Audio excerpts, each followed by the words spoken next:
stuff. Yeah, we did say a lot of stuff. And I got to say, that Ham's Hat, every time I fucking see it, it's just red, it's white, it's blue, it's beer, it's America. You know what else is America? Oh, the fucking hurricanes in Florida, baby. Yeah. By the way, this is a tequila and orange juice. I do have one for later. Don't you worry. Oh boy. I'm telling you right now, I think we got a sponsorship on your hands right there. Look at that. Yeah, Look at that. You're Mr. Ham. Holy shit. Yeah, we need to like tag them. We need to do that. They probably don't even have social media, let's be real. There it is. Look at him. There's something grand about a man with the hams in his hand. Mr. Ham. Mr. Ham. I have a rum ham. It's Always Sunny in Philadelphia shirt. I probably should have worn that. I have a sticker of that actually somewhere. Oh, that's so amazing. So anyway, yeah, I'll crack one of those bad boys open. I'll let you know. But this tequila and OJ little mixture has been doing me right lately. I like it. I ran out top notch, bro. I ran out of any kind of tequila mixer one time, and I was doing tequila and cranberries. It's anything to kind of cut the tequila kind of taste down. I don't know. See, I got to sipping tequila like a couple years ago, like good tequila, and it's definitely fucking drinkable, and like depending on which ones you get, it's very drinkable. That's the rock shit, isn't it? Yeah, but I'm not as much of a. I got a mid upper level tequila, and I was just like, maybe I just don't like it that much because it's always cheap tequila, and then I just No, I think because like that shit's all like sugar and shit because it's like mass produced. You gotta go to the fucking go to your well stockiest fucking liquor store and try to find the one that like some fucking tiny Mexican child hand painted on a skull. That's the tequila you want. You know what I mean? Like, well, I went to no bullshit. Or like it looks like it's in a clay pot that someone painted and then put a fucking cork on, and you're like, oh, look at that. That's the tequila you want. I went to like a real like liquor breakdown like website, and they were like, okay, here's our top 5 tequilas for each price range. So they were like, if you want to get into upper level tequilas, but at a mid-level price, start here. And so I got that. That was like a $45 bottle or something like that. Yeah, I think it's not worth it personally. I kind of agree with you. I think it's the tequila that I don't like mostly. Like if you're gonna pay that much, like just get a bottle like 1800. Like if you're gonna keep it like in the middle, but still like kind of decent. But I say get shit you can't pronounce, man. Get shit that you don't even. I fucking can't say this one. I can tell you that. That's the move. I mean, Terramana. Terramana Blanco. Yeah. That's right. Small batch tequila. It's made down there in Mexico, right down around Guadalajara. If you know what I'm saying. Also for real quick crash course, just for future reference, fucking Blancos are the freshest tequilas, so they tend to burn more, and they're a little bit like stingy. Fucking Reposados are aged a little bit longer, so they're that like medium yellow. Fucking that shit mellows out. You get more of the complexity of tequila, and then fucking añejos are smoked basically, and they're old. So they're aged and they're smoked. I do believe a Hispanic man called me a yeho the other day. That's probably true. I don't know why. Call me a Paso yeho. Depends on where he's from, man. See, if you're doing tequila tasting, like I've done it in Mexico, in Puerto Vallarta. Well, I've done it in Cancun too, but any of those places, you're paying for the experience, and you do get some fucking great stuff. It's not cheap, but again, you're paying for these guys to get you fucking loaded, and they will. They'll continue to shovel out a third of the shots, and then they'll give you a little education. Kind of a crash course of what Alan just gave you, and they'll go up the line. They'll say, this is, all of them are their favorite, though. They have shelves, an entire, think of like a store at the boardwalk, a medium-sized store with shelves, just full of tequila, but they're all their favorites, which I always say, this is one of my favorites. And you're like, all right, man. Well, that was an eye-opening thing. We were doing a radio event, and they were doing a whiskey, same thing, like a whiskey connoisseur, like whiskey tasting thing. And I mean, there was some high end, like this is $250 a pint. Like, what are you doing with that in this town with these people? Why? And but the way they're like, you can smell the oak. the sugars are coming out. And I'm like, Jesus Christ, dude. Stick your dick in Yeah. it. Like, come on, man. Wash it back. What are we rolling with here? I don't know that I'm kind of grateful that I don't have an expensive hobby of any kind. Like all the shit we're doing here, as people have told us in the comment section, podcasting is way too cheap. And so thankfully, once you've got your It's true. entry level equipment, you're kind of in. So I you know, this stuff was bought 6 years ago, maybe longer. So we're good. I'm okay. I'll have my White Claw and sparkling waters, you know, get through my day. I'll be all right. Sounds like a hoot. Sounds Good like a times. hoot. So this is it. This what? There you are. Smell it. Yeah, Smell get them that. bubbles. Smells like a Get that factory in bouquet. New Jersey. Pretty much. The bottom of a rain boot. Speaking of that, fresh. What was the hurricane week and a half ago? We're on to Milton now. But they've gotten Helene? double dipped. Was it Helene? Is that the one that fucked North Carolina in the ass? I think that's Yeah, but Florida got they got touched, and Milton's just wreaking havoc. And we have four. Where do you guys want to begin? We got Anderson Cooper getting hit in the face. We got alligators running wild. We got Tropicana Field, which was serving as a refuge. They were going to have like 10,000 people stay there for their safety. The roof gets ripped off. Maybe that was I bet you there's baseball conspiracy theorists thinking like, well, that was Tampa Bay's way. That was the Rays' way of getting out of that fucking stadium lease. That thing sucks. And then alligators, which that makes the most sense. Alligators are all over the place. The hurricane that hit North Carolina and such, that's just sad and tragic. Looks like we've had a little bit of fun in Florida. Look, everything's fun in Florida, even fucking hurricanes. You got, dude, you missed Lieutenant Dan. Lieutenant Dan fucking rode that motherfucker out. But let's start at the beginning here. Let's start with hurricane coverage because I feel like they missed the boat on Helene. They didn't know that that's how that was going to go down. 100 and some miles offshore. It's no fun when it comes in off of like a non-fucking like port town, you know, like you got with like Tampa Bay and everything. It's just kind of like, it's going into the hillbilly country. We're not going to worry about that one. And then, you know, just complete devastation. This one, they got to watch it ripping itself together, get that eye nice and tight, and it's coming right towards the fucking coast of Florida. And who likes a nice tight hole? Anderson Cooper. Yeah, what? Jesus, what's he doing Alan down Monroe? there? Yeah, What's he that's doing? Right. He's a field guy, man. He's always been out there just doing this thing. Fucking, I don't know. That's not weird to me. Like, he's in like Afghanistan. People are getting blown up behind him and shit. And he's like, well, Anderson Cooper coming at you live. Fucking CNN. Like, yeah, that's just who he is, man. But wasn't he on the front desk and he was hosting game shows and shit? Now was he just like, Yeah, no, he's- not me? Well, no, I think back in the day, he used to just be a correspondent. And then he got his hour or whatever it is on fucking CNN. And that's when you're like the big name, right? Like, you know, fucking like Sean Hannity has his hour. Like that's just the model of fucking news television, right? And then fucking, but he still like goes back to his roots. But like from the safety of like the W Hotel in Beirut. You know what I mean? Like, he's not in the shit, but he's in the shit. And so he's there in his fucking chinos, and he's wearing a fucking a flak jacket, and he's got a fucking helmet on that's not fucking secure because why?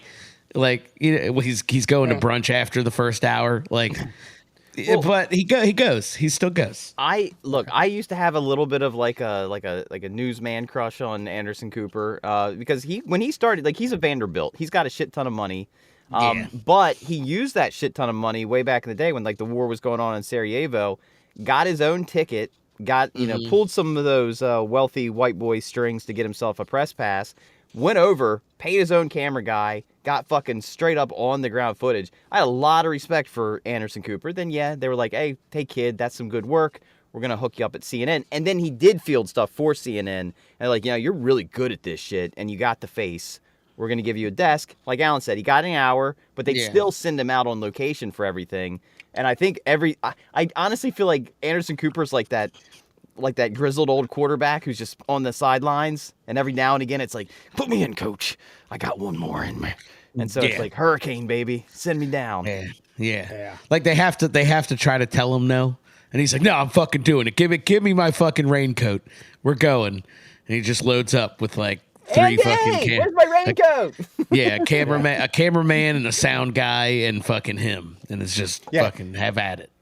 Someone from the network shows him his contract. Like, your contract specifically states you can't do this. He grabs it, rips it. Stop me. Yeah. Stop me. Fire me. Fire me if you gotta. Wipes his ass with it and fucking smacks it on the counter. I'm Anderson fucking Cooper. I do what I want. Yeah. So I guess it's not so. He is in the eye of the storm. There are waves ripping. He's at Bradenton Beach, and they just call it a piece of debris. I can't tell what it is. It hits him in the face mid him explaining. I'm in the eye of a Category 4 hurricane at Bradenton Beach. You see the waves crashing behind me. Not much to say. A lot of water. Boom! Oh, damn! Right in the face. Like last week in the bedroom, yuck, yuck. And that was it. I don't know. It was a box. I don't think Anderson's taking a lot of box to the face. That's fair. The jokes Also go on and true. on. That's too good. And I heard people. I didn't know there was a quote unquote Lieutenant Dan, and I heard him being mucked around about in the office today. And they're like, oh yeah, he's safe. So is this guy like 15 minutes of fame, or is he like a cult following? Okay. He is a vagabond, a vagrant, if you will. I believe a GoFundMe scammer, and he's missing a leg. He decided to buy a boat and ride out the storm, and he gave his Florida Man Logic interview to somebody, and he said, "Look, man, here's the way it works. The water's doing the damage, right? Well, if I'm on a boat and the water comes up and I'm on a boat, well, I just go up and down with the water. That's all it is. So I'm going to survive on the boat." And God damn it, he fucking did it. That boat was getting pounded against the pier, man. That boat was banging against the pier like a box was banging against Anderson Cooper's face. And then the next morning, here he comes, old Lieutenant Dan, rolling out. It's like, told you. It's almost like... I'm willing to bet there's a Florida Emergency Management Agency guy who was just like, I know I'm supposed to root for human life, but I fucking hope Lieutenant Dan dies so more assholes don't just go buy boats and hang out on the fucking piers when hurricanes come. It's reasonable. It's reasonable about that. I'm reading this stuff. I did these pictures of him peering up through the bottom of his sailboat. Got dragged out. He was in the eye of the storm. Category 5 when he was in the water. He was coming off maybe Tampa. It's not Tampa where he docked off at, but oh man, dude, I think he legitimately ratchet strapped himself to a bed inside like a 2-person like sailboat, and just said, "Here we go, get her done," and just ripped it. And the only thing what the camera, I just remember the interviewer asking him, well, I mean, is there anything else you need? He's like, well, I got room for one more female passenger. and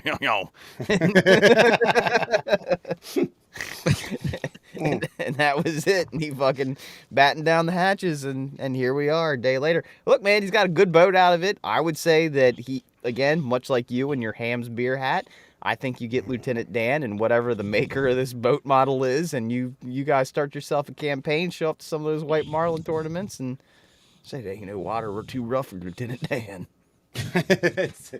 Yeah, dude, get him in studio with the boat that's rocking on hydraulics, and some big Westinghouse fans with water spraying over.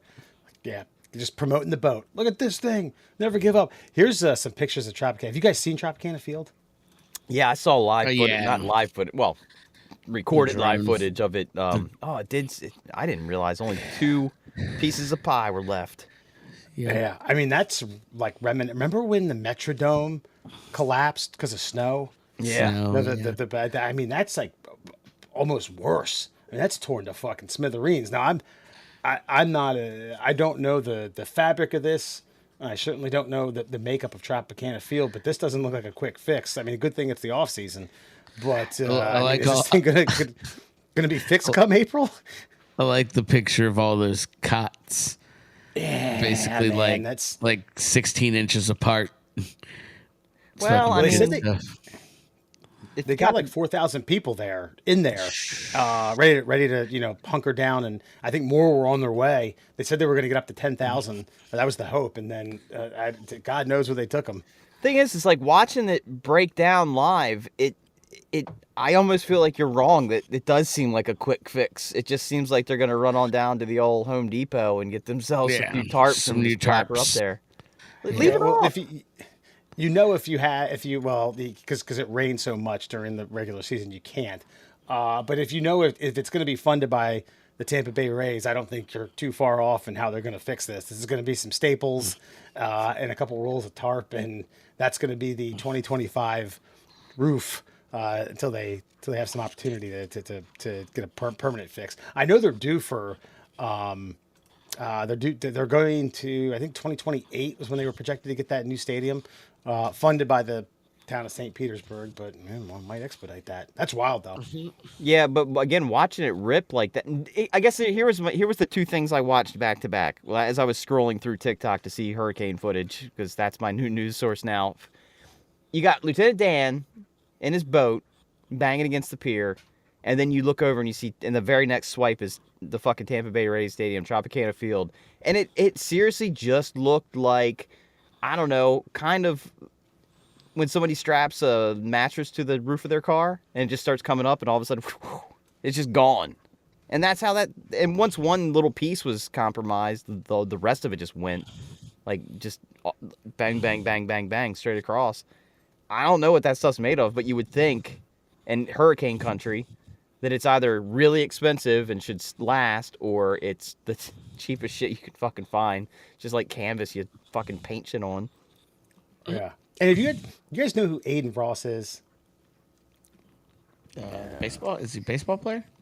No. He's like a socialite, virtual figure, kind of like a Jack Doherty. He's made millions of dollars just being a jackass on social media. He was offering people $70,000 to like ride out the storm. It's like, if you stay where you are, if you survive, I'll give you $70,000 and you document the event. Apparently, he's like offering Lieutenant Dan $100,000 for a streaming deal.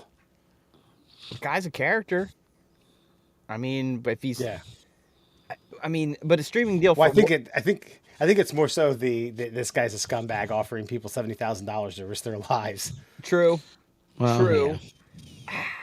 Yeah. I mean, that does seem really. I don't know. Would you take that deal? Like where? I guess it would depend on where I am. Depends upon how my life's going. I was like, yeah. Well, because all right, so I saw some woman who was like she was in an apartment building, and it was like the 12th floor or something. So she was like, all right, well, like I'm 120 feet up, so I'm above the storm surge. Now all I have to worry about is wind, but my apartment goes pretty deep, so I guess I'm staying. I don't have anywhere else to go. What am I gonna do? If I was there and I guess I'd take the $70,000. But if I have a beach house, a beach shanty down by the water's edge, then yeah, I might as well just fucking build a coffin with my $70,000. It's $70,000 burial spot. Yeah, I heard about that this morning.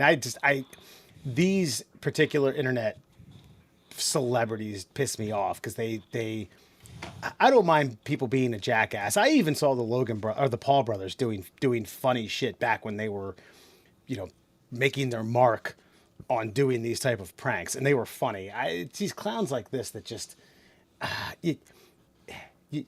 they get views and clicks because people want to see them fail, and they don't, or they get close to it, and that's really their whole shtick. And I don't blame them. Make that money, but fuck, man, God. See, I feel like that was, and again, I have very limited knowledge of the early days of the Paul brothers, but I feel like Jake Paul was the one that got all the clicks because everybody wanted to see him fail. Logan was just funny and pretty, and they're like, let's tune in. So I think Logan, one of the funniest ones I ever saw them do, he's going to, was it Pokemon Go? Was that the craze 8, 9, 10 years ago? He goes into a big, he's in a city somewhere, and I don't know where it is, but it's just a zoo of people playing this, and he goes in the middle and starts screaming about a fake character that he found, totally made up. He's like, "Hey, look, I got a poopy dragon! A poopy dragon!" Like 100 people start rushing towards him, like, "Rah! We're gonna get it. We're gonna get it. That's funny. That's funny. Yeah, but Jake just has such a punchable face, and sadly, he learned how to not get punched in it that hard, and learned how to punch back, and then made. Well, look, I know we can argue his talent as a boxer, but he's making more money than most real boxers are making doing these fucking pay-per-views. Sure, it is what it is. It is what it is. Yeah, I guess that's all I have for that. The other thing I've noticed too is it just everyone has a camera phone, and I'm not saying like destruction caused by hurricanes back in the day. It was usually via a new. You might have one or two home video or home someone with a camcorder, so to speak. And then news coverage. I'm just trying to think of some of the ones from my youth: Hurricane Hugo, Hurricane Andrew, and a few others. And it's just like now I've watched some where people were joking about taking a swim in their living room. Like, yeah, I'm just enjoying a nice couple morning laps right here from the safety of my living room, in some just filthy water. I would not jump in that. This kind of comes back to my death-defying feats of greatness that have dwindled over the last couple of decades. Is like we're not impressed by anything anymore. When the typhoon, we call it the tsunami, happened over in Japan, when Fukushima got all fucked up, like that was the beginnings of almost like 85% of the public having a camera phone, and the digital quality was still a little grainy, but you got enough to it's like, holy shit, I'm witnessing like a once in a lifetime global catastrophe. But now, like, there's people with two phones walking around. There's probably 120% cell phone coverage in America now, with people with like their personal phone and their business phone.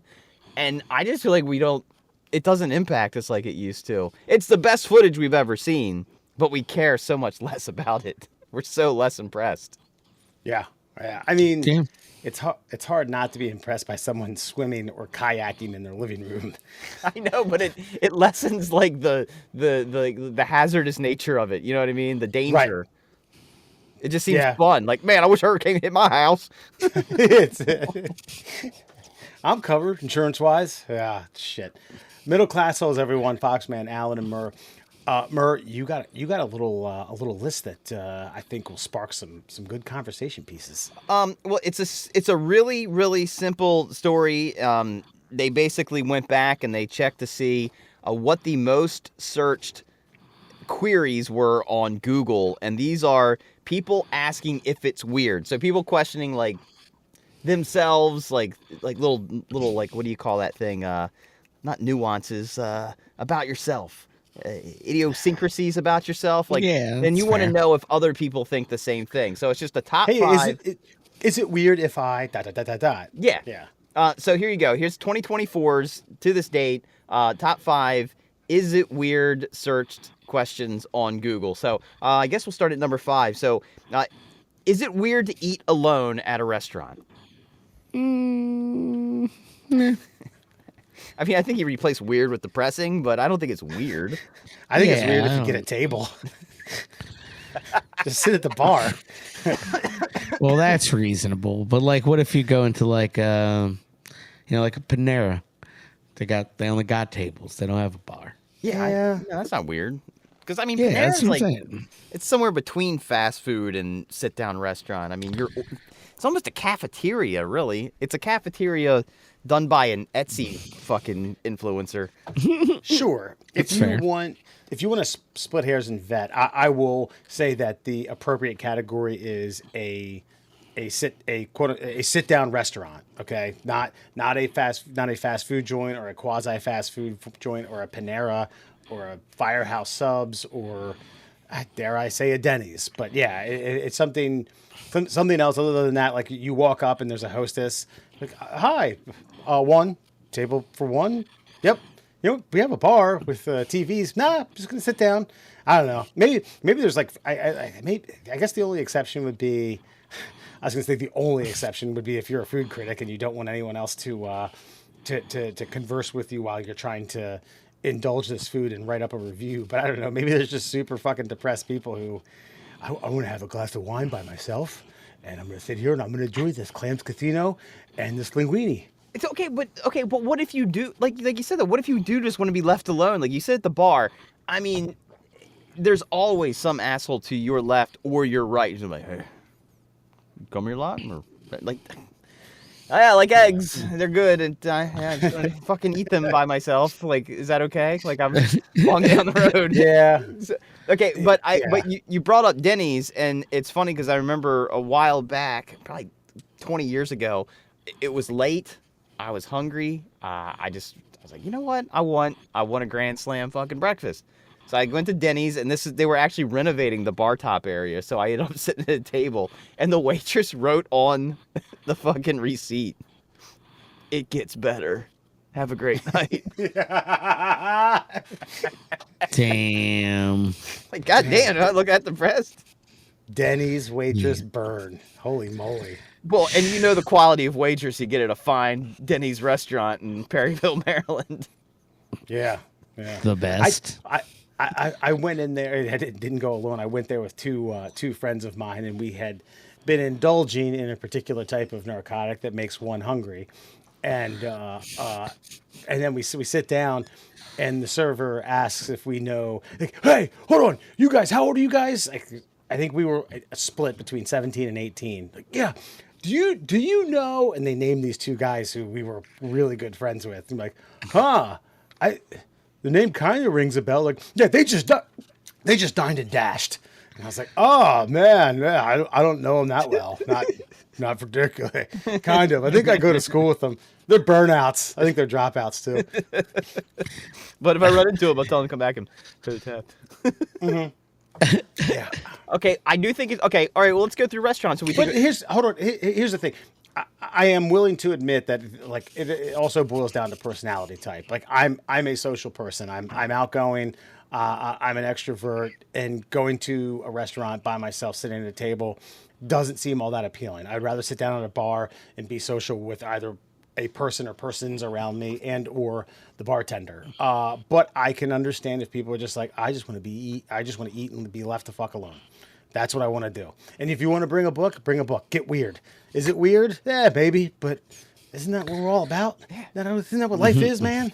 like if you go to a Texas Roadhouse and you take up a fucking booth, like I think that it's not just weird, it's rude because there's a waiter or waitress who's trying to fucking earn a living here, and you're sucking up fucking, an extra $15 of tip money by fucking sitting there when you could just go to the bar and be annoyed by Mr. Extrovert here in his fucking Hams beer hat. Hey, you see my hat? Yeah, you see it's red, white, and blue.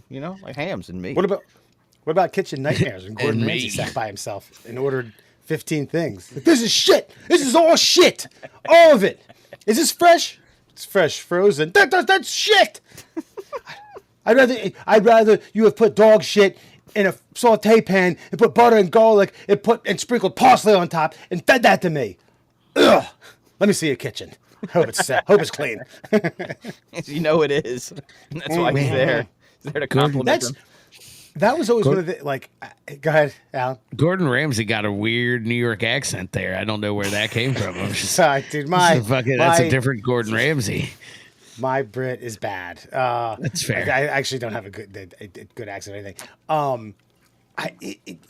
Not only he went into these places, you had to know, like you see the food come out, and okay, he's going to rip this to bits.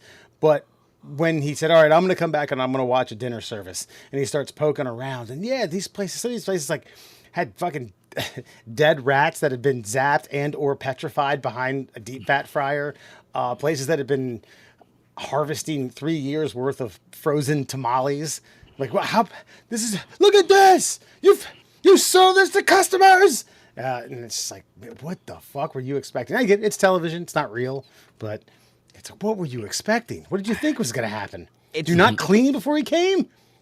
I mean, I wouldn't be surprised if they planted some, like the dead rat or like a few like dead fucking, I don't know, cockroaches here and there.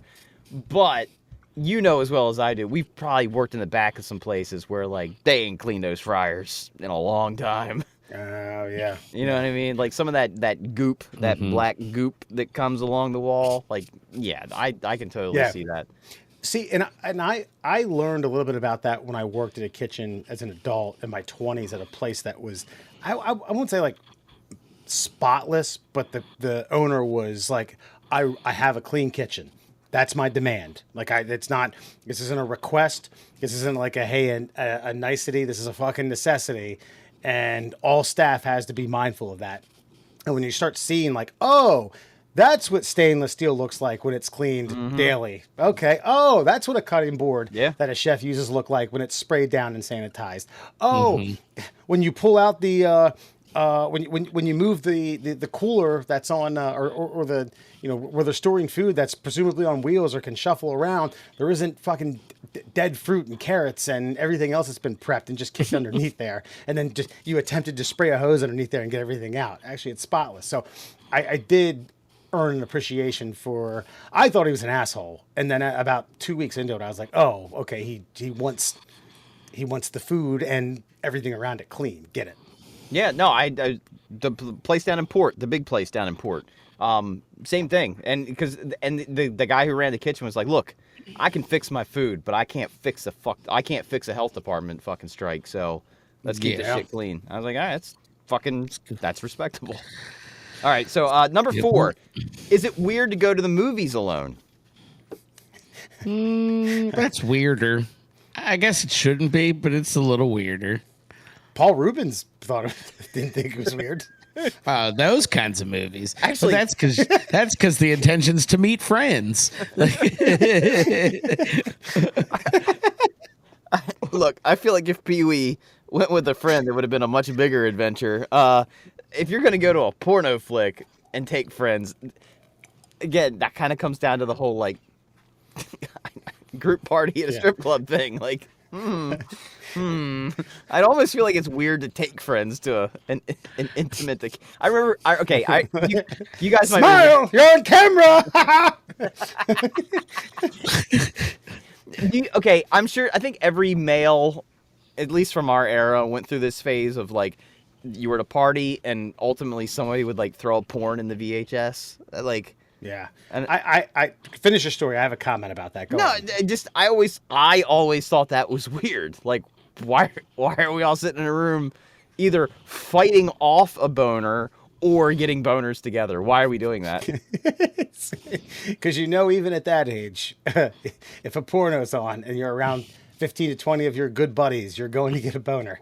At 17, I mean, it's nature, it's biology.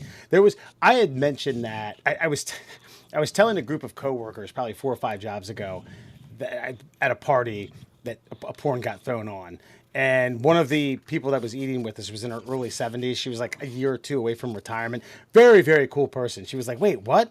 You put on a smut flick?" And I was like, "Yeah, XXX." She's like, "Wait, why?" And a coworker of mine, who's about my age, she says, listen, I just think it had to do with one of these things where it's lawless. We can do what we want. Us sitting around drinking is one thing. We can throw on XXX flicks and no one's going to say no. There's no parental figures around. It's just the ultimate rebellious action. And she still was kind of like, I guess. And that's the right answer. Yeah. That's the right answer, Maud. If you say so. Her name was Yvette. Not far off. All right, number 2. So the movies alone, I don't know. I have never done that.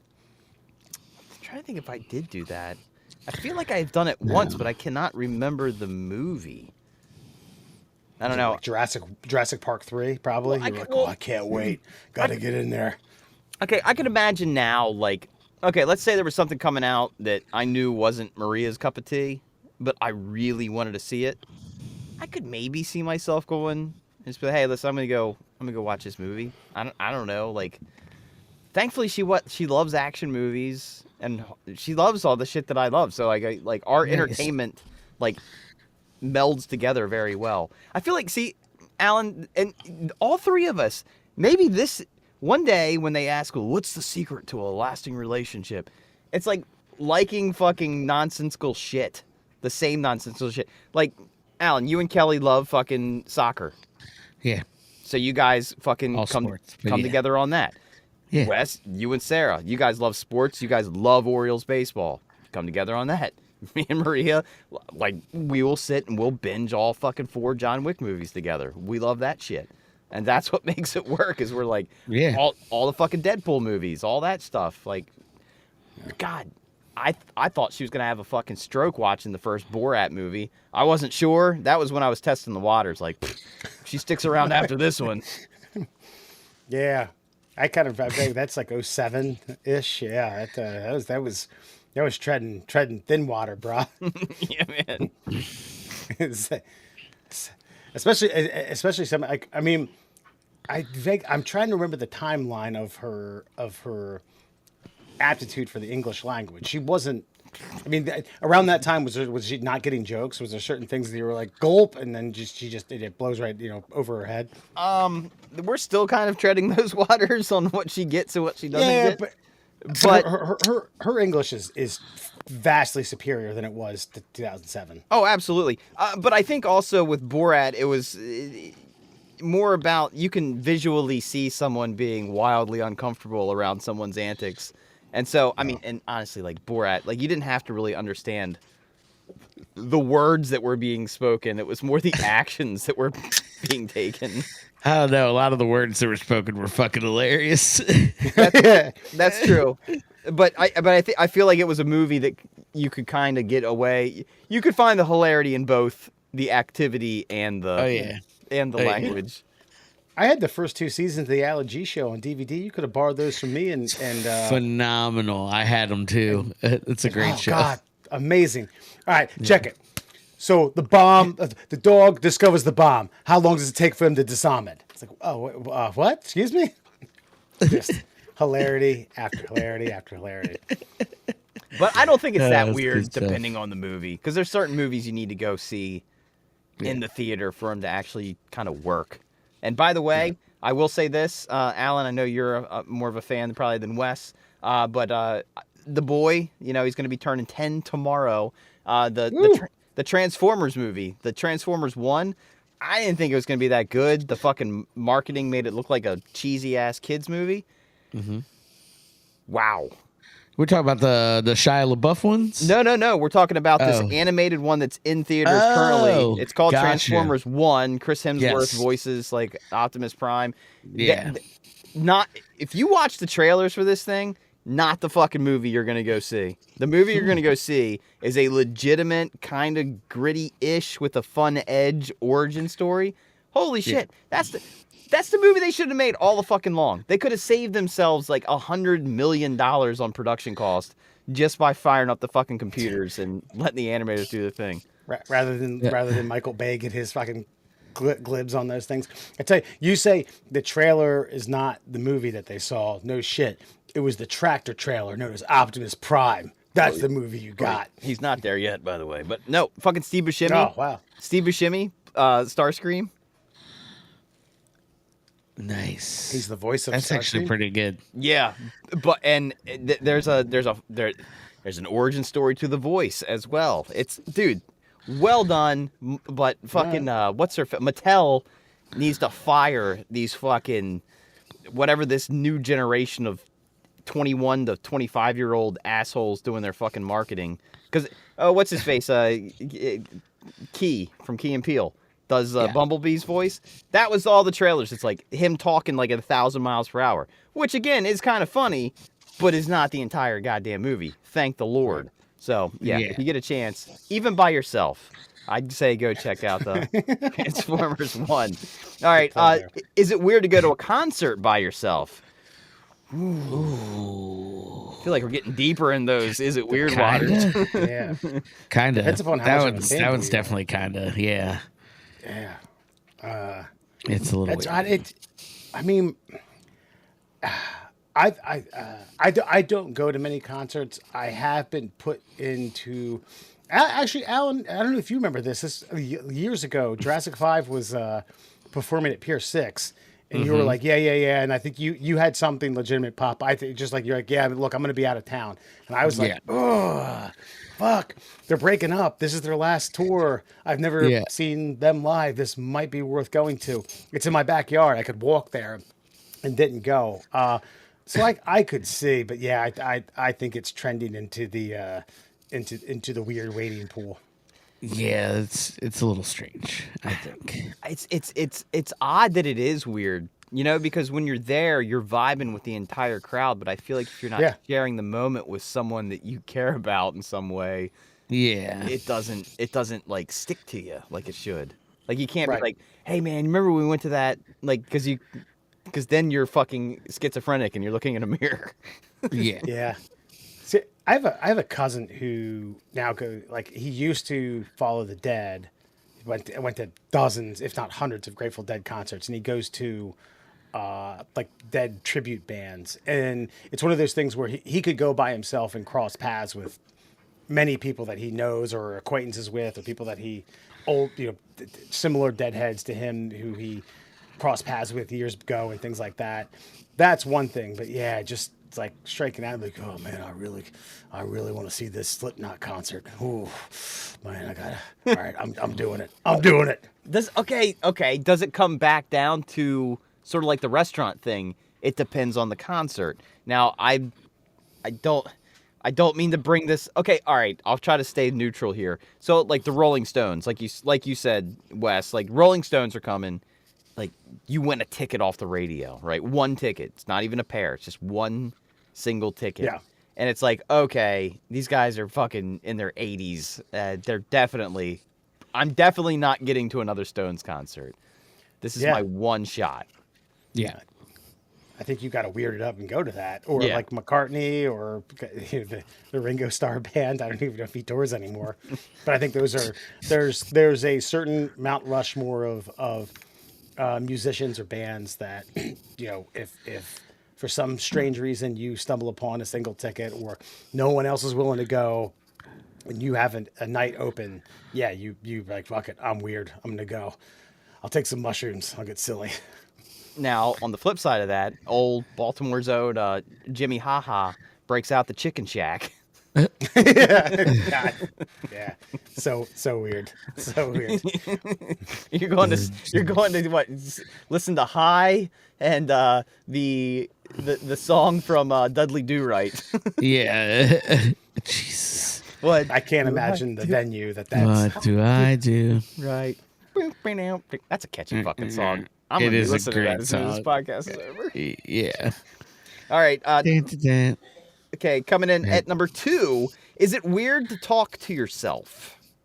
Nah, I don't think so. I actually think this is not like the least weird of them. No, I feel like, yeah. I feel like depends on how verbal you are. Does that make sense? Yeah. Like, are you speaking out loud to yourself, and then, like, are you making this motion where you look over your shoulder and right shoulder, left shoulder, and respond? Now, because I mean, look, I have internal conversations all day, fucking long. It's kind of part of my job almost. I'm certain there's like stand-up comedians or people who do writing and things like that who verbalize and try to get things done. Grace, I was talking to myself in my car today, and it had to do with the fact that there's potentially a couple of employees that are going to get terminated that I'm probably going to get questioned about, what they should do. And I was trying to do a cold take on what I was going to say. Yeah, but that's a means to an end. Yeah. Like just start talking about like open conversation with yourself. Yeah. All right, I'm going to open up my can of worms here. So I will actively ask myself like a political question, and then I will give myself. I will actually pretend I'm on a podium and like give like a real answer. And so, Weird. yeah, So weird. That's a little weird. That's Asperger's, or you ask me. Yes. It's not normal, but to each their own.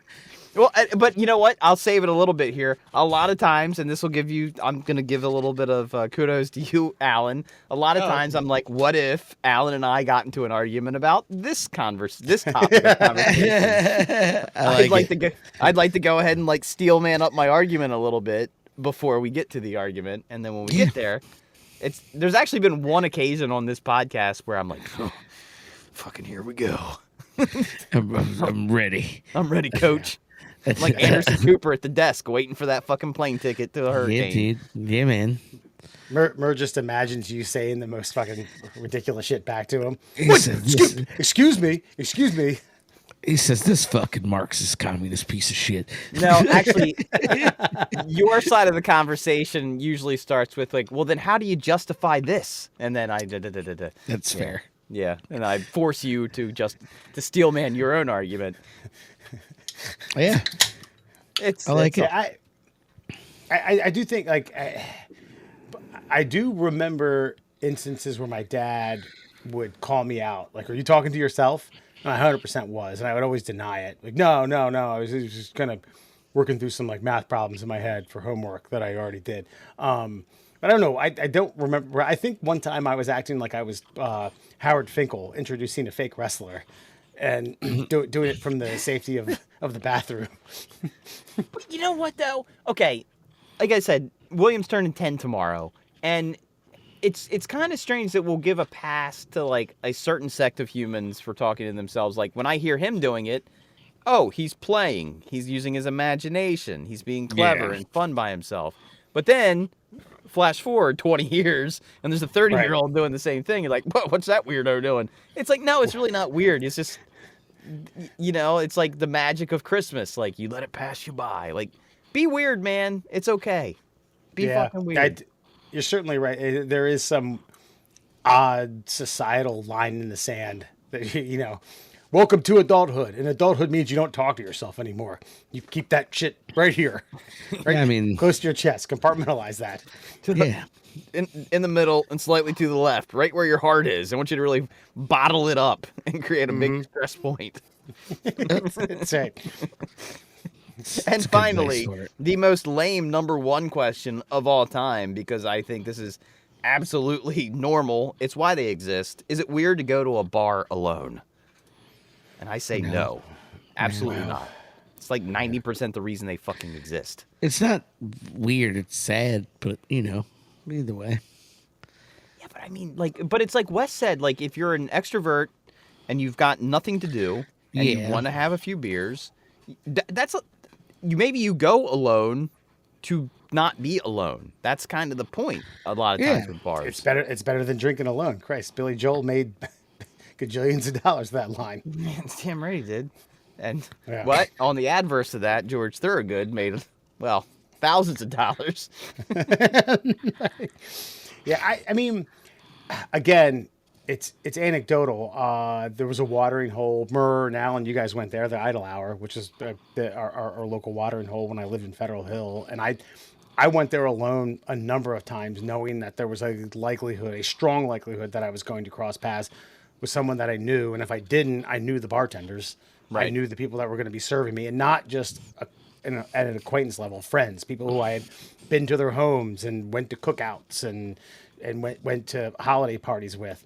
But yeah, just like a rando place, man. I've also been to bars where I see someone at the end sipping their Busch Lights. Okay, God, man. As Alan said, weird, debatable, sad. You bet. Definitely. Yeah. Okay. Yeah. Well, when I drove across the country, I stopped at a couple bars. Like, I was weary from the road. I wanted a couple beers. Yeah. Yeah. I mean, what option did I have? I had to go alone. There was no option. So, like, I don't know if, you know, and I ended up, Yeah. I ended up chatting up with some people around me, watched the Winter Olympics with a biker gang and a fucking, watch figure skating together. Sick. Michelle Kwan doing triple Lutzes. Look at that. Yeah. Probably. I just remember this guy in a fucking leather jacket yelling at the bar to shut up. USA's on. Nice. Yeah, I've sprung up good conversations with what you're talking about. People passing through. I'm passing through town. I'm here for X, Y, and Z, and I'm here specifically to just have a couple beers and hopefully chat with someone other than myself. I've been talking to myself this entire car ride. And, It's all and when I was weird, done, man.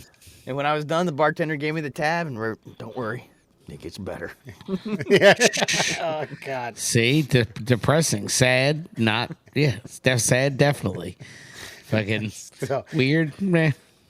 So there you go. That is 2024's top Is It Weird Google searches. all right. Well, Murr, let's see what bag of tricks you got in your bag that says tricks on it for Fun Fact Friday. Tricks are for more than kids. They're for hookers too. Let's get to it. 5 fun facts for you fuckers on a Friday. Did you know these are called OMG facts? See how I saved it there? Brought to you, of course, by our great friend, the Cuckster. He's over on Instagram. You can find him, Cuckster4Life. That's Cuckster4Life on Instagram. Cuckster up to any new adventures that you're aware of, Wes?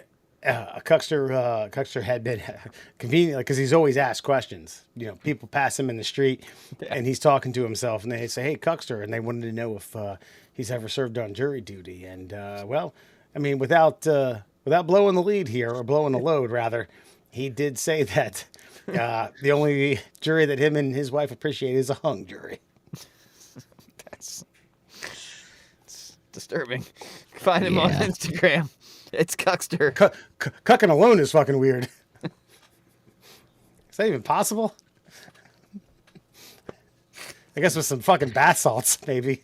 Because when I cook alone, I'm gonna be by myself. I got this Rolling Stone cover band ticket. I don't know. I might go.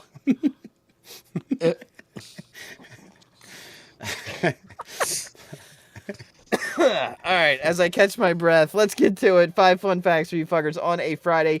Did you know 65% of test subjects had the urge to yawn after merely reading about yawning?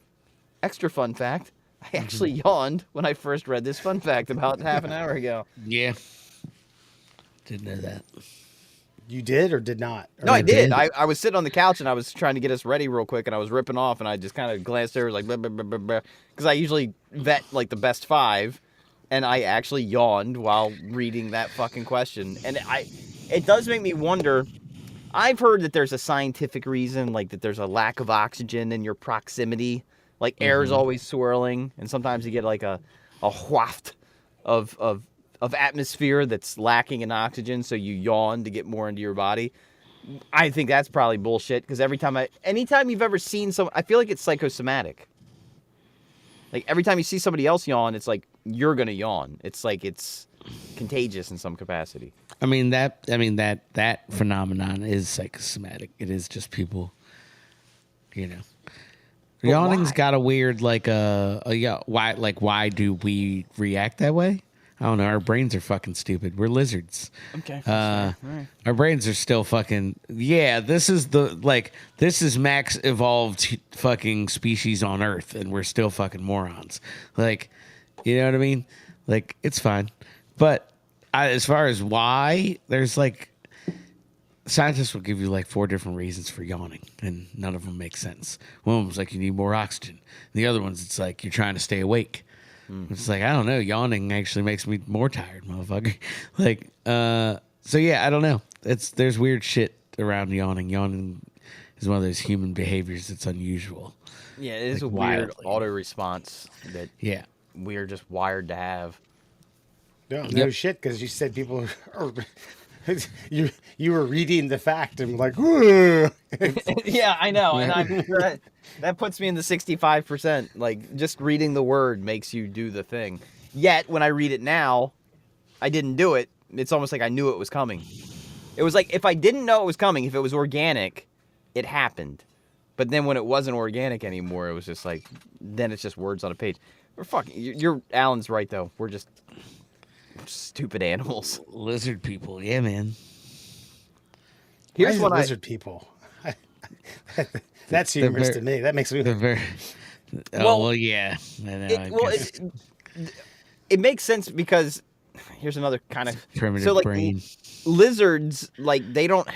If I don't know all the science behind it, but lizards like have they're not as evolved as other creatures, so they're only acting on instinct. Yeah. And so when you say like, well, your lizard brain, it's just like the instinctive side of your makeup, of your brain matter.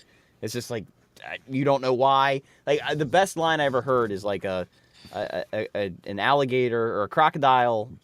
A crocodile is like a crocodile just does what a crocodile does. It doesn't know why it does it.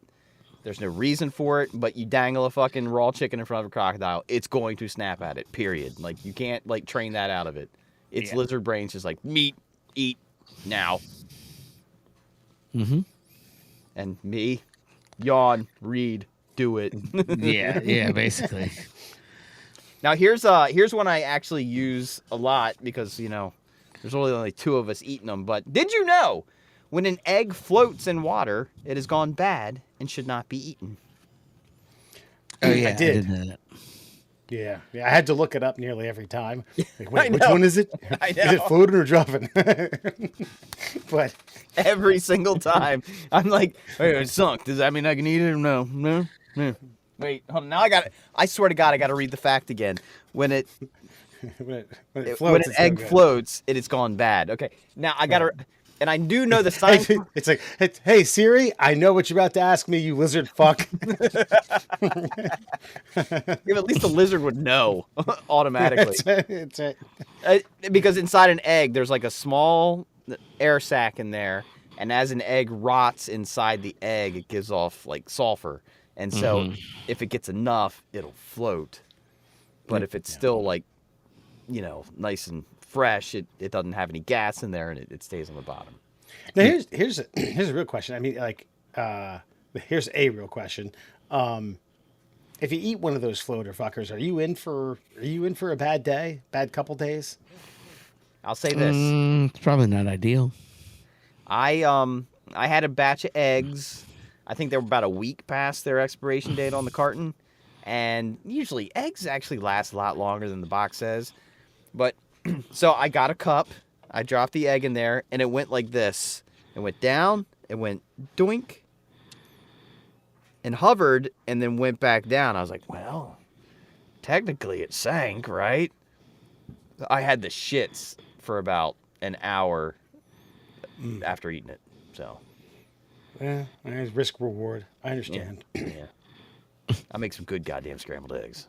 Yeah. I have it. And here's another fun fact. If you ever get your hands on some duck eggs, scoop those puppies up. Them's is good. Them's is good. I always thought they were kind of a little too like greasy, Well, that's duck.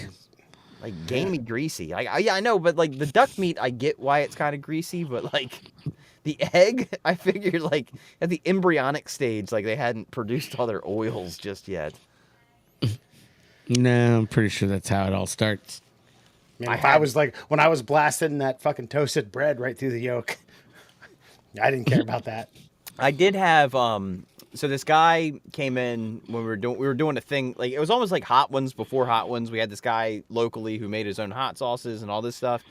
And he brought in this jar of quail eggs that had been just marinating in like kind of like the eggs you used to see at the bar, like the pickled eggs, the purple ones. Yeah, Well, the one that Brother Dewey loves. Okay, got it. There were quail eggs in like just this hot sauce. And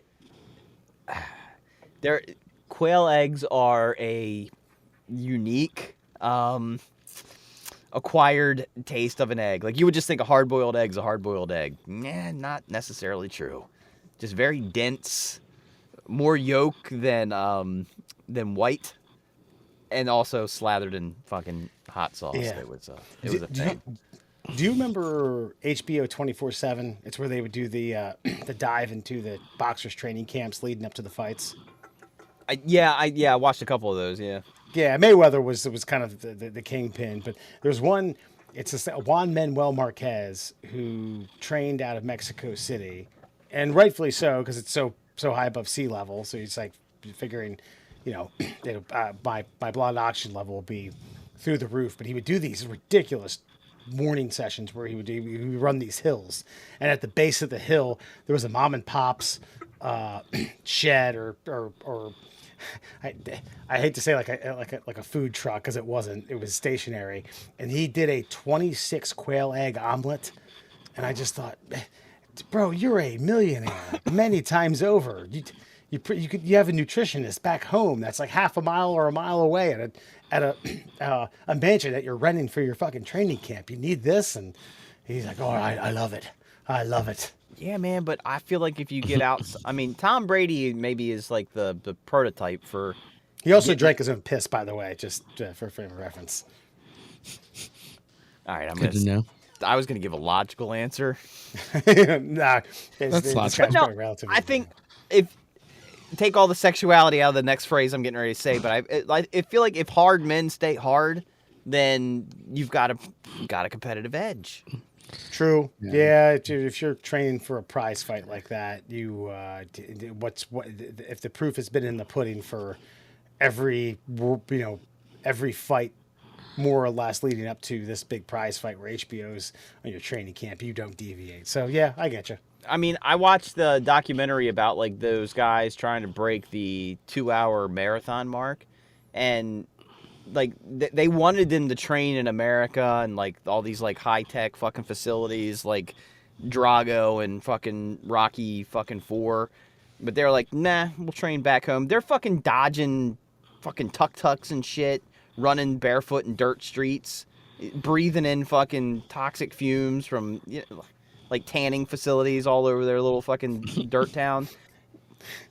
But then they come here and it's like, okay, now I'm at like Nike's fucking prototype fucking facility wearing the best shoes that have ever existed.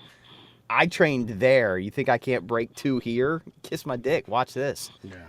Yeah. So so there is something about like training rough and, and then getting into like structure. It's easy after that. I don't even. And when Rocky was eating all those raw eggs, I don't think he looked to see if they were floating. He just cracked those puppies in and then fucking glug glug glug and. You know what? The analogy works perfect because how did Rocky train? He went to the fucking he went to Siberia and fucking dragged ox carts through 4 feet of snow. had to pull lever structures with Paulie sitting on it. That fucking tugboat. Jesus. Yeah, while Adrian was hitting him in the back with the 2x4, and Hacksaw Jug'em was in the corner. Oh, I think that's probably that happened. Yeah, That's a lot of things mixed together. That definitely happened. I do believe we've had this. I do believe we've had this fact before, but it's so awesome. I think it bears repeating because this is probably from like 2 or 3 years ago. Did you know tiger shark embryos fight each other in their mother's womb? I didn't. The survivor is born. Yep. That's some gladiator shit. Yeah, These apex predators are wound so fucking tight that their genome has them do this Mad Max Beyond Thunderdome style in the womb of their carrier, and the winner gets life. And what has like a 1 in 10% chance of living? Yeah. And then that one that went. So yes, 1 in 100. So there's a 10% chance. All right. So you're right. So like then they're born, and then they have to fight like outside the womb, and then the winner of that gets to fucking bite a kid in New Jersey. Right. Just dodge a pelican.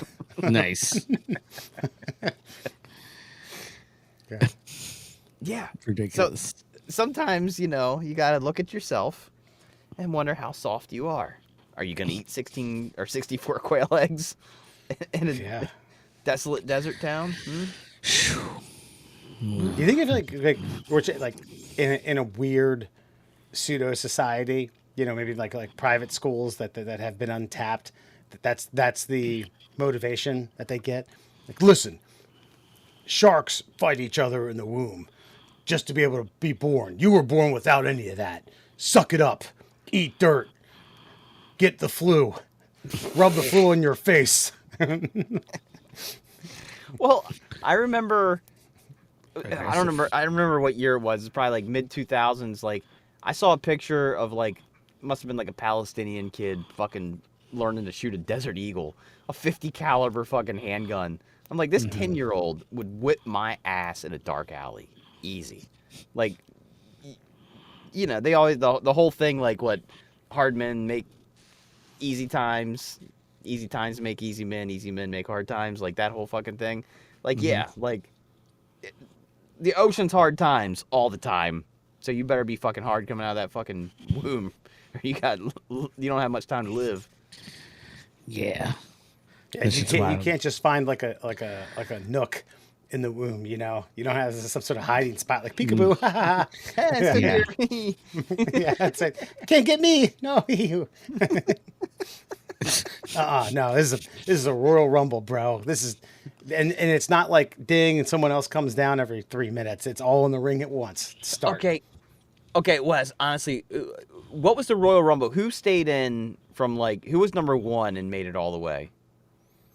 Do you have any wrestling knowledge on this? Yeah, I mean, so I don't know about Michaels was 1 all the way. The longest for a long time was Flair, and he was 3, and then Benoit beat it. And I don't know if any of the Benoit he wasn't 1 or 2, which is the same thing. I mean, you have 1, and the number 2 comes down. I think Michaels was number 1. Okay, one of the 2 that he won.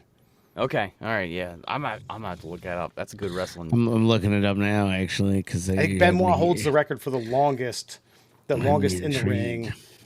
Flair's 2, Michaels was number 1, and he's got to be like top 5 in terms of length in the ring, though. See, I also feel like there was one where somebody came in like 1 or 2, and then made it all the way down to like the last guy, and then got eliminated. It was just like fuck. I feel like that was a Flair one as well. Only 3 people have done it. 1995, it was Shawn Michaels. In 2004, it was Chris Benoit. In 2021, it was Edge. Edge? Yep. Edge was huge there for a second. Yeah. You said what year? For Edge? Yeah. 21. Yeah, so he was old, man. That's like mid 40s, like fucking grinding that shit 50. Out. Jesus Christ. Yeah. Dude, like, no, when Edge was the rated R superstar, like, that guy, like, to me, Edge deserves all of his credit, but he wasn't, like, a Mount Rushmore wrestler, but he did have a flash in the pan moment where he was just great on the mic, ruthless in the ring, high-flying, like, all the things. That spear that he gives during one of the ladder matches is one of the most fucking epic wrestling. It's a Hardy brother, yeah. Oh my god, yeah. I think it was him versus Jeff. I think, but like, no, it was Edge Christian, the Hardys, and the Dudleys. So it was a triple threat. That's right. But TLC. Yeah. I will say, Shane O'Mac still the greatest high flyer in the history of WWE. Yeah. God damn that. Dude, did you guys watch that Netflix thing yet? I did. I finished the whole thing. I gotta admit, like, I thought it was gonna get worse, but I felt like by the end, I felt like I knew all of that stuff already. You know, with the exception of like the fucking Canadian top hat that he gave that lady. Except for that one prick that's dressed like an asshole the whole special, who he's like, I think it's a hit piece. I think it's a fucking hit job. And fucking, it's a very fucking Vince friendly documentary. Like, it didn't really say anything that crazy that we didn't already know. But also, part of me wonders if this is like wrestling kind of. I would not be surprised if some of that stuff was manufactured in order for Vince to sell the company because he was getting too old to run it in the first place. There's an opportunity to cash out and stay in charge in some capacity. Yeah, have you watched it, Wes? Oh, you should watch it, man, because especially the early stuff, it fills in a lot of like the gaps in your knowledge that you you weren't aware that you weren't aware of. Just like some of that insider baseball kind of thing. Beyond that, I felt like I kind of knew all that stuff, but it also made me realize like how good they were at storytelling back in like the late 90s, early 2000s, because I got to tell you, man, like when Razor Ramon, when Scott Hall and Kevin Nash went to WCW, I was fucking on the hook. Take me out the fucking water with a fucking reel, dude. I was with it the whole time. They got me. Yeah. I was like, these guys. I mean, they had me before, but then I was locked in. Dude, it was like the last year of. It was like you were questioning Santa Claus, and then all of a sudden, like there was like some miracle that happened. You're like, oh shit, he's fucking real. Like Scott Hall and Kevin Nash, like they allowed like that the mystique to last like a year or two longer. I'll always be grateful. Suspending belief. Yeah. No. Did you know 1 out of 4 adults can't tell their left from their right? Jesus Christ. That's 25% for you math majors out there. Lizards. That's a lot. Lizards. Lizards. Yeah, man. Yeah, that's crazy. That's a lot. That number is very high. Yeah. Like alarmingly high. I remember being embarrassed when I was like, I was probably like 12, and I had a hard time with it. And then this is what I don't get, and maybe this is a life hack for some people. I said to myself, well, you're right-handed. So anytime someone says right, go to your dominant hand. Yeah. Anytime somebody says left, go to your non-dominant hand. Like, oh, and that fixed it for me. And then I, built my knowledge base from there. And I don't know how many adults need to hear that. Which hand you write with?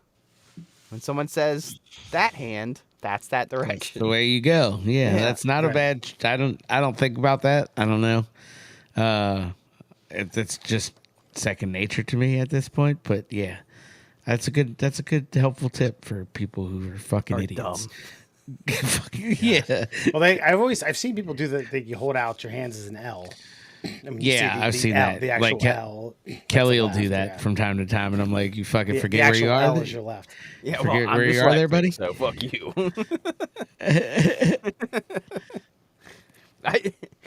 You know what? I've always been mad at push and pull, by the way, because they both start with PU.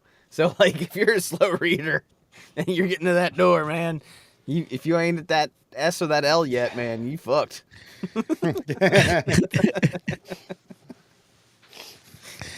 Ridiculous. That's a great scene in the beginning of Tommy Boy when he's trying to get into the lab to take the test. No, the girl just pulls the door open.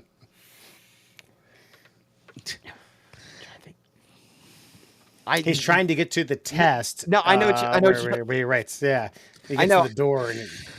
I feel like I gave myself a concussion just doing that. Like, I don't know how Chris Farley fucking even survived to 40, fucking making those motions with his making body. those motions. God damn.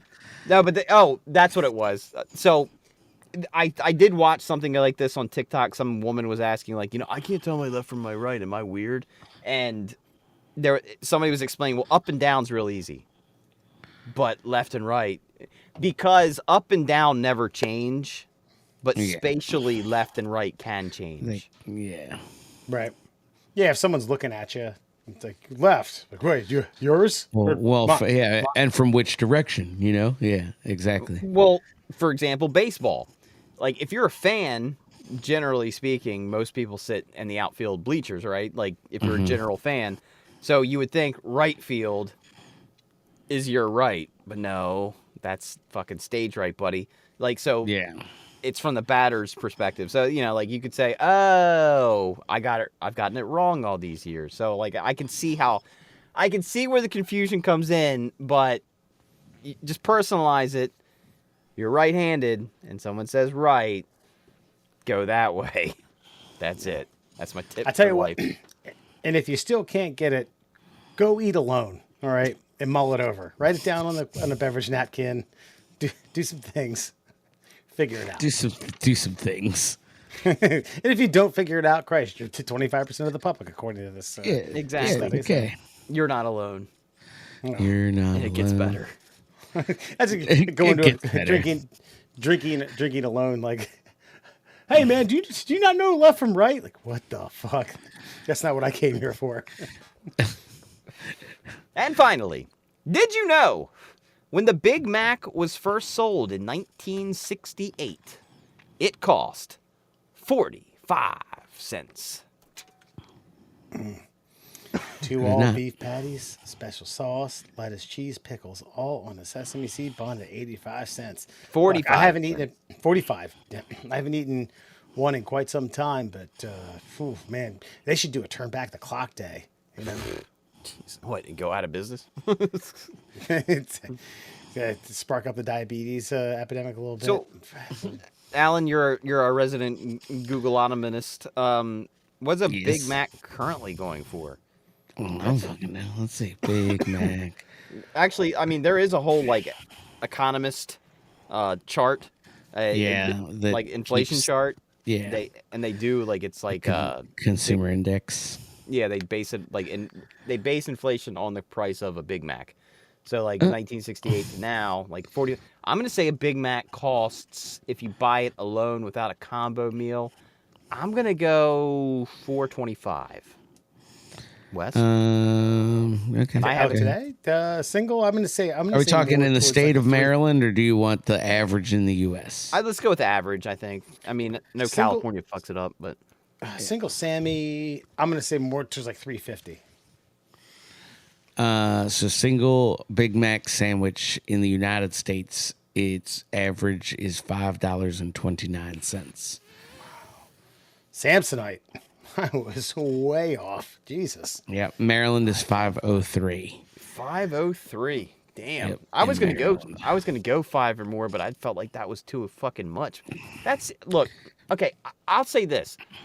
I wouldn't mind paying $5 for a Big Mac if it came like the commercial. Like you gotta like. But man, when you're throwing like it has. Yeah. I feel like a $5 Big Mac should have like 2 They're- quarter-pound patties on it, and not They're- the regular fucking peasant patties on there. Yeah, they really slop it on there, don't they? Yeah. It's never good. They got the caulk gun with the special sauce. It's like, Yeah. Yeah. Dude, 100%. pop it in. One of the greatest documentaries I watched was it was about fast food restaurants. And by the way, Taco Bell has the most kitchen innovations of any fast food chain in Oh, America. yeah. They do all types of shit. Dude, it's actually, the efficiency is amazing.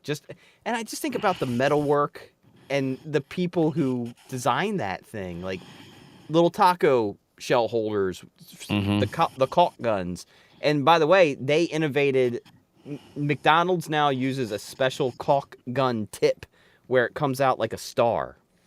So before it was just a single nozzle, and then they realized they could put like a, I don't know, some sort of pattern on Tip there, on the end, yeah. so it's more Yeah, even. like a tip. So, Yeah. so it's like when they pull the trigger, the perfect amount comes out in like a star pattern that matches the size of the bun. Yeah. It's wild, dude. It's awesome. Crazy.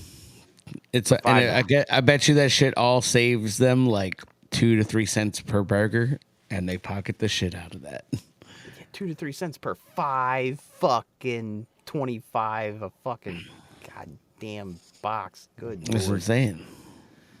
And that, my friends, is your Fun Fact Friday. Someone's eating that burger alone in their car. You know, it used to cost like 45 cents back in the day. Man, you're Dude, funny. That's that, funny. That Good dude stuff. with the bad haircut still eating one a day, man. That guy's been going strong forever. It's guys like that that make people not want to attempt records. You know what I'm talking about? That guy that has been eating a Big Mac every day. He's got like the world record for most Big Macs eaten in a row. No. Like Le Big he is, he said he has one a day for a certain amount of years. He's had one a day since I think probably 1968. So Jesus Christ. So he's probably in his mid late 60s now, and he's just he now he's kind of cheating a little bit. He buys them in bulk, and then he takes them home, puts them in the freezer, and so like he'll still do a couple freshies a week, but just in case. He's got A couple freshies a week. stored away. He documents them all, keeps his receipts. He's in the Guinness Book of World Records already, so every day gets one closer to the grave. So, speaking of things that probably cost 35 or 45 cents, tonight on Before You Go, we discuss cup of noodles. You've all eaten them. You've all enjoyed them. You all have cursed yourself after eating and enjoying those little beautiful sodium-filled jars of juice and noodles. They've come out with a campfire s'mores edition with natural and artificial flavors, ramen noodles in a sauce.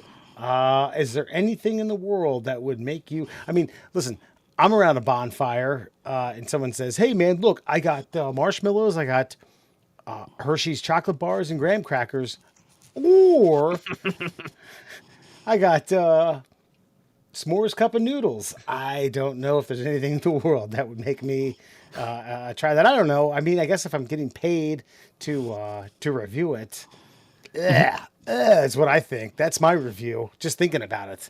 I mean, I feel like if I'm alone in a hotel room, yeah.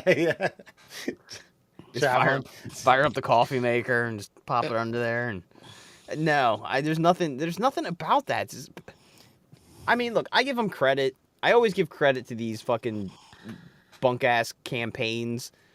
No one's buying this. It puts Cup of Noodles in the news for like a cycle or two. Yeah. And then you go buy real Cup of Noodles because nobody's buying that shit. So you pump out like what, 1 million units of these fucking rat's ass pieces of shit. You probably sell half of them. You have the little plastic baggie with marshmallows that the instructions say dump out at the end after you've boiled the water or microwaved it. I will say, by the way, here's your Cup of Noodles hack. If you are going to do that, coffee maker. Just do the coffee maker with no coffee in it. That's the easiest way to do a Cup of Noodles.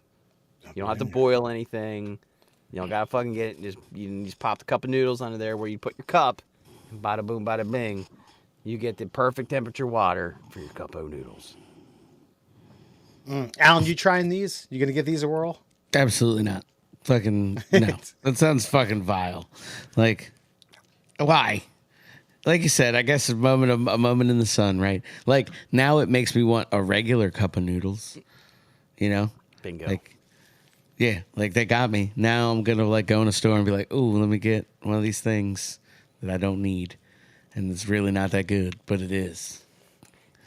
Look, I've not eaten a cup of noodles in probably 25 years. Yeah, it's been a long time. I haven't eaten ramen since I learned how terrible ramen is, just for Salt. human consumption. Like, I've heard that like real ramen that you get in like a pho restaurant or in Japan or whatever isn't nutritionally is not that bad for you. No. Can we make? What are we doing in America? Obviously, like You're right. cheap shit is cheap shit. Like, you know what I mean? Like it's not healthy, but it's filling and it tastes good. Is there a way that we can make something like both delicious, nutritious, and cheap? Okay, hold Yeah. on. So let's just take ramen for example. You have the noodles and you have the flavoring packet. So we'll start with the noodles. My guess is, in order to process it to where it's in a fucking stale brick, rock hard state, you're evaporating certain nutrition value. I don't know. Correct me if I'm wrong. Sure, Yeah, I mean, probably. yeah, you're not getting the fresh noodle, and then maybe just maybe that packet of flavoring could be, substituted for something that's not super high concentrate sodium. Maybe, yeah. Yeah. So maybe it's just not cost effective. Well, That's okay. exactly what it is. Well, it's it's everybody knows it. Let's just get it out there. Didn't Kurt Vonnegut said, I think we're going to destroy ourselves because it's not cost effective to save if we didn't fucking this is the money. Money runs this fucking joint that we live in, and so the four corporations that make all of our food were like, you know what? If you fucking suck all the moisture out of it and replace it with salt, and then they got to add water, ultimately they'll get heart disease. And my wife works for fucking Pfizer, and they make fucking all the heart disease medications. Boom, we're rich. And that's how it goes. That's where we're at now. So we'll charge them a nickel for the illness and $2,000 for the cure. That's right. That's right. Well, a nickel for one go, And thousands of goes. Yeah, and that nickel, they make 4 cents profit out of every nickel too. So they're just fucking killing it. Now, this would have been like circa 2003, but I think I had done the math. If you bought like the like the BJ's or Costco fucking bulk batch O ramen, you were literally getting a ramen packet for 11 cents. Yeah. And I'm just saying, for 30 extra cents that didn't kill me, I would be willing to pay that. Like, there's a marginal increase. I'm sure the profit margin would still be there, and we could make it so it didn't, cause trauma to your entire being. I just feel like we should be able to pull that off. I watched this TikTok shop gum. I want to buy this gum, right? It's all natural. It's made like the Native Americans chewed gum with natural With just tree rubber. It's made like the Native Americans chewed gum. I'm know, right? I'm hooked now. Go on. It's made with like tree saps and like natural minerals and things like that. It's like apparently really good for your teeth. It recalcifies them, all this. And but it's like, I looked it up. Dude, it's like $20 for a pack of fucking gum. I'm like, I guess my teeth are rotting off my fucking face because I ain't fucking paying that. Like, is there a way to make that product that seems to work, apparently, according to this guy who's making it in his fucking basement with that cutter that you see in the back of the library, where, by the way, some chick cut her thumb off in when I was at Bainbridge Elementary. What? That's amazing. The paper shearer that has the machete blade on there. Oh yeah, I know what you're talking about. She didn't cut the whole thing off. She cut like the tip through the nail. Oh, there's blood everywhere. Yeah. Oh, I'm still thinking about it. I can see 8-year-old me fucking cringing, vomiting in the corner. But yeah, there's some guy making that. You talk to yourself for weeks after that. Weeks. Decades, or I don't know. It just seems as though like the whole economic plan of supply and demand, it's like if there's a big demand for healthy stuff and we make the most of that, then the price of healthy stuff would come down. So why don't we just start making healthy stuff? Nope, that's not how that works. Okay. That is not how our corporate overlords allow this to go, sir. I know. It's a pipe dream. Yeah. Sorry. Well, So you it's okay. sounded real liberal over there, is all I'm saying. It's got his moments. It's got his branches. Got his his seeds. So we have more in common than we think. Good. Alan, tell all the people who drink at bars alone, go to movies alone, talk to themselves, or sit down at a fine dining restaurant as a party of one where they can find the middle class holes. Well, that's our wheelhouse, folks. If you do any of those activities by yourself, give us a buzz. We won't come with you because that would defeat the purpose. But if you want to carry us along with you, check us out on all of your favorite social media platforms. We're at MDL Class Holes on Instagram and Twitter. We're the Middle Class Holes on Facebook and TikTok and YouTube and some other shit that I'm not thinking of right now. And then, of course, for your listening pleasures, please check us out on Google Podcasts, Apple Podcasts, and Spotify. Yeah. Some listener comments. This is coming from TikTok. Why do we buy unsafe cars for the first car for our teenagers? Soccer City, USA. Hell of a name. I dig it. Right. Wild take. A 1989 Volvo 240 is super reliable, safe, and inexpensive. They're going to crash it. That's why you got to get them something cheap and easy to work on. Okay, if you say it's super safe and reliable, then fine. That price of that car just shot up $5,000 a kid. I mean, Volvos do have good resale value, so he's not wrong, I guess. I guess the point is kind of and I think there's another one that's similar to this, but like the point is if you're automatically assuming they're going to crash it. If they're going to crash it, you want them to survive the crash. So that comes back to my point on like you want them to be in the safest vehicle. In the safe, yeah. I got you. Gotcha. Dallas. That's the user's name. Congratulations on grabbing that one. Yeah. Right. It's my first car, 1987 Ford fucking Ranger. And that's not abbreviated. He spelled that out. No airbags at all. LOL. Fuck yeah. Nice. That's kind of Yeah, dope. do you need? Did you need airbags in a 1987 Ford fucking Ranger? I don't think so because it would just plow through whatever you ran into. That's right. Yeah. Right. I mean, that's like the airbag and cost effectiveness, right? They just deemed like, no, we don't need to spend the money to put an airbag in this mini tank that we're going to equip 16-year-olds presumably Yeah, with.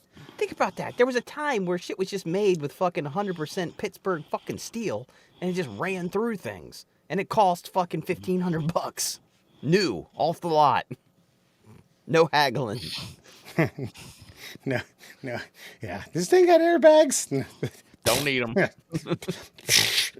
Listen, I'll tell you this: whatever you hit needs airbags. How about that? They're going to wish they had them. This is another one on TikTok. Genius poop rule that transforms decluttering.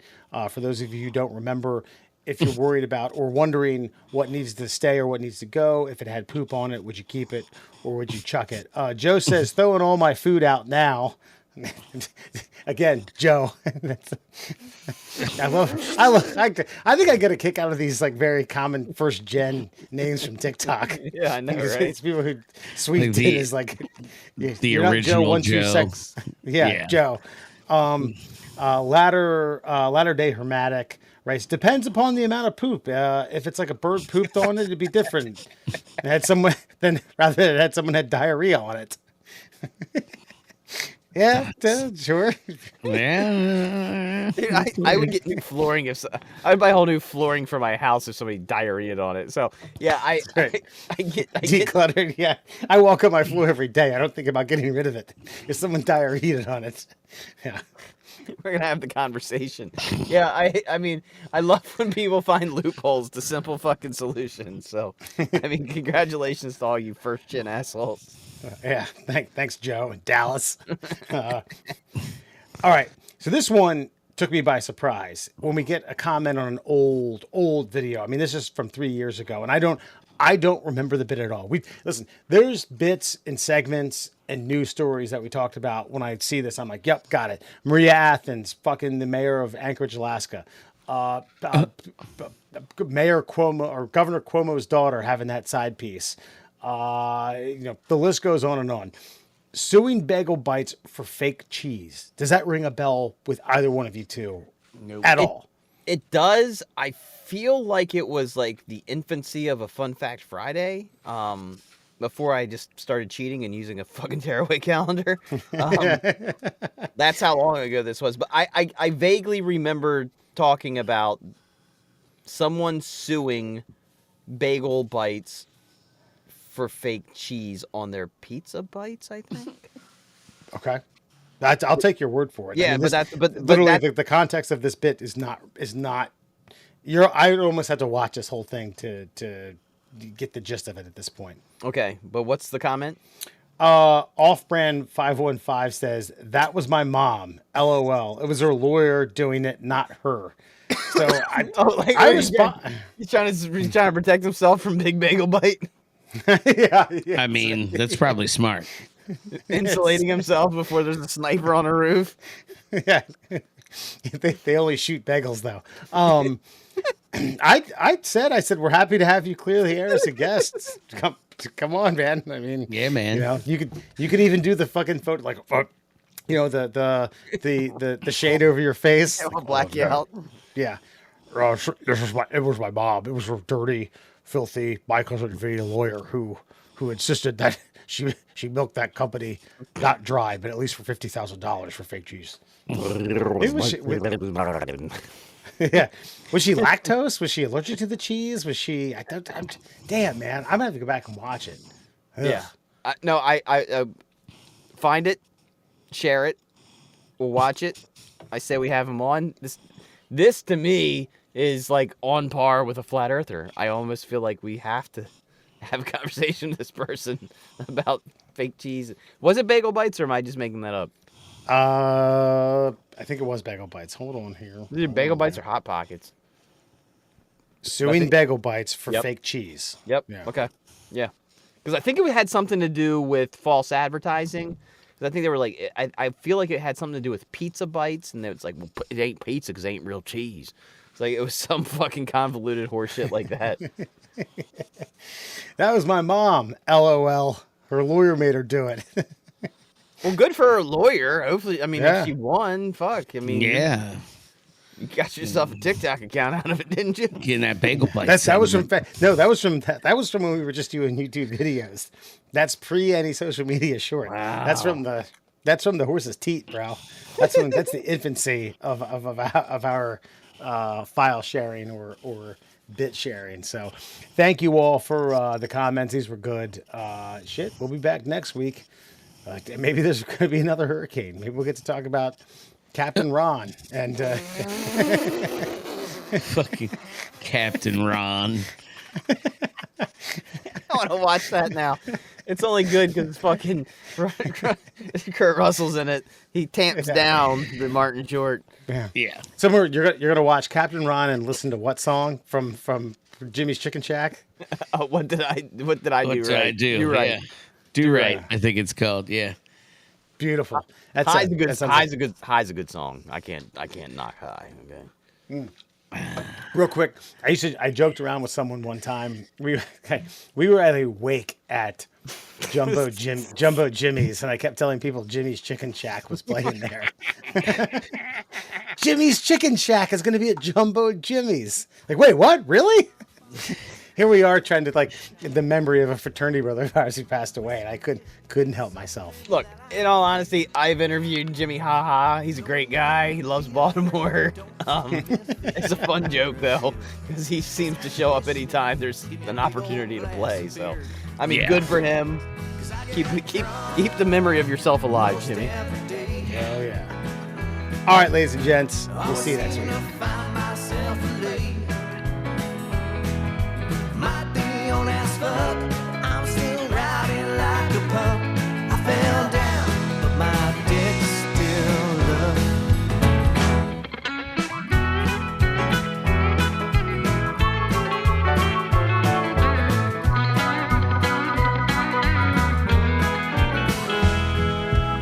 Well, sometimes I may need a hand when I'm just too drunk to stand. I don't need your sympathy, keep your judgment too. 'Cause you just give it a little pull, and my dick's strong like bull, ready to satisfy my woman whole night through. I get drunk most every day. Everyone knows Scooter is a gay. Might be on his fuck.